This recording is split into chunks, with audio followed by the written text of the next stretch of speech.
names is that there is something about the K sound that's just funnier. So names that have a K sound in them, whether it's a C or a K or some combination of them, somehow they're just funnier. And so you'll often see comedians change things so that they can, for the punchline, use something with a K sound in it or a C sound. Don't know why, I just know it works. Are you aware of it? We learned that from the late John Cantu many, many years ago. You just want to make your own name sound more funny. That's why. Yeah, it works. And is there a K sound in your name? No. I'm not funny.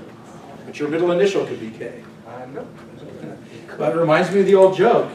They lost yesterday, but is anyone here from Nebraska? It's a wonderful state. I've had the pleasure of being there. But do you know what the N on the Nebraska helmet stands for? No. Knowledge! Right. But serious learning point. Always beware in a humorous situation of anything that divides your audience. I mean, I know it seems like the order of the day, everyone's at odds with